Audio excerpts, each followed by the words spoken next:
Right मोर से मोर land पे कब्जा किया जाए। ये ही अंग्रेज ईस्ट इंडिया कंपनी की एक कोर इज्म था।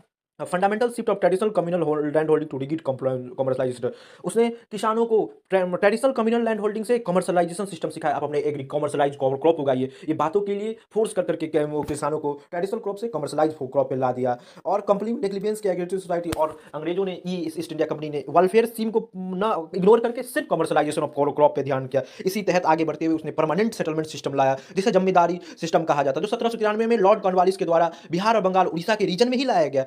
जमींदार were recognize absolute owner of the land, क्योंकि और इस परमानेंट सेटलमेंट सिस्टम में जमींदार उस लैंड का परमानेंट एब्सोल्यूट ओनर हुआ करता था। जो ट्रेडिशनल टैक्स कोलिडिटी के बीच में लैंडलॉर्ड और पीजेंट के बीच में होता, जमींदार टैक्स कलेक्ट करता था, लैंडलॉर्ड होता करता था, और वो पीजेंट से टैक्स रिड्यूस अगर टैक्स नहीं देता था तो उसे लैंड से हटा दिया जाता था। Occupy right were largely ignored, और बहुत वो ये नहीं मानता था कि किसान का क्या राइट है, सीधे हटा दिया without tax. No doing any type of agriculture work. Occupying right were largely ignored.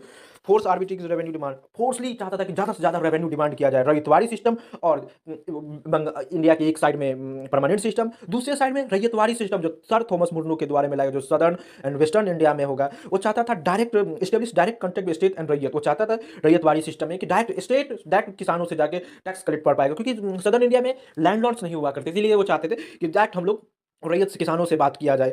While it aim to limiting middlemen, it turn state is supreme landlord. उसने मिडिल मैन को हटा के स्टेट को ही supreme landlord बना दिया गया। Created complex hierarchy, protected occupancy ordinary, और उसने प्रोटेक्ट किया ऑक्यूपेंसी ऑर्डिनरी टेनेंट्स को भी हटा दिया गया। Mahalwari system, revenue assessment of the Mahal entire village. Mahalwari system एक प्रकार का जहां पे पूरे गांव को मिला के एक आदमी पूरे गांव से कलेक्ट करके, विलेज का जो हेडमैन होता था उसे महल कहता था, वही जाके टैक्स जमा करता था। The entire village revenue based on the faulty assumptions land survey, और इसमें लैंड को सर्वे किया जाता था। अंग्रेजों ने लैंड टैक्स रेवेन्यू के लिए लैंड का सर्वे कराया। High sustainability and manipulation process, और बहुत ही ज्यादा करप्शन करता था।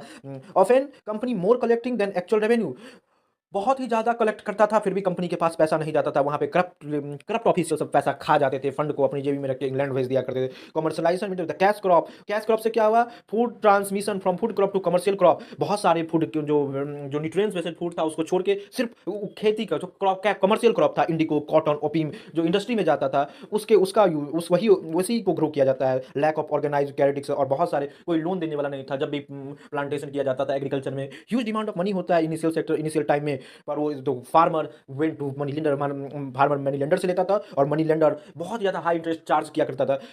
द डेप्ट ट्रैप, उसे डेप्ट ट्रैप कहते थे। हाई रेट पे चार्ज किया जाता, फिर हाई टैक्स देना पड़ता था, उसके पास कुछ नहीं बचता था। सिर्फ even farmer don't eat 2 times of food, 2 time खाना भी निकाल, फेलियर टू पे रिजल्ट, अगर क्रॉप भी फेलियर हो जाए तो भी उसे पे करना पड़ता था। अगर वो पे नहीं कर पाता तो उसका लैंड फिर से अपने अंदर जमा कर लिया जाता था, लैंड लिखवा